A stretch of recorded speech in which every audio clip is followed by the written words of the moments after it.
कि आज की जो ज्वलंत समस्याएं हैं और अभी ये हम सबको समझना चाहिए कि ये इस प्रदेश ही नहीं,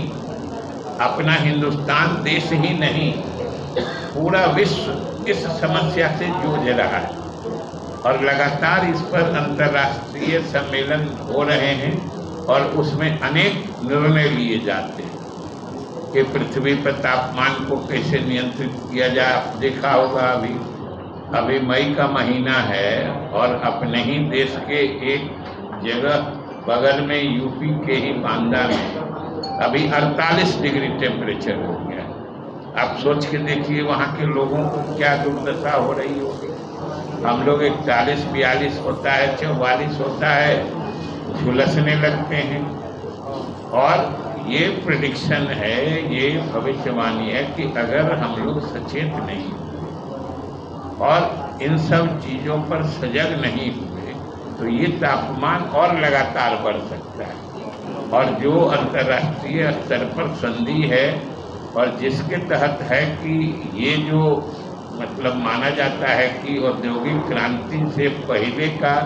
जो पृथ्वी का तापमान औसत हुआ करता था 13.5-14% का, वो समझिए आज 15% हो गया है।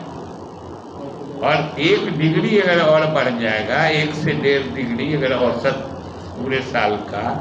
तो समझिए फिर ये पृथ्वी हमारे आपके रहने लायक नहीं रही। तो मेरे कहने का सिर्फ गरज ये है कि बिहार सरकार ने बड़े ही संवेदनशीलता से इस मुद्दे पर शुरू से काम किया है,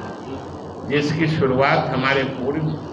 मुख्यमंत्री श्री नीतीश कुमार जी ने की थी और वो शानदार पहल थी। और उस काम को आगे बढ़ाने के लिए जो ये मुख्यमंत्री श्री सम्राट चौधरी जी ने इससे संबंधित जो जलवायु परिवर्तन से रिलेटेड हरित कोष बनाने का फैसला किया है, ये सराहनीय और स्वागत योग्य है और इसमें सब लोगों को योगदान करना चाहिए, तभी हमारा भविष्य सुरक्षित रहेगा। और गांधी जी भी कहते थे कि भाई हम आप तो जो जी रहे हैं सो जी रहे हैं, लेकिन हमारा आपका दैनिक काम या हम आप उतने ही इस पृथ्वी से खींचें कि आने वाली पीढ़ी को कम से कम हम पृथ्वी जैसा पाए हैं, जैसी पृथ्वी हम लोगों को मिली है, आने वाली पीढ़ी के लिए भी कम से कम वैसी पृथ्वी रहने दें। और इसके लिए उपाय हो रहे हैं। और जब सब कुछ जैसे कार्बन की मात्रा लगातार बढ़ते जा रही है और जो प्रधानमंत्री का भी अपील आया है, अभी गाड़ी का कम इस्तेमाल करिए, काफिला मत बनाइए, हम लोग उस पर अमल कर रहे हैं। तो जितना कार्बन उत्सर्जन कम होगा उतना ही वातावरण में गर्मी भी घटेगी, कार्बन की मात्रा भी घटेगी। इसलिए हम आप लोगों के माध्यम से बिहार के सारे लोग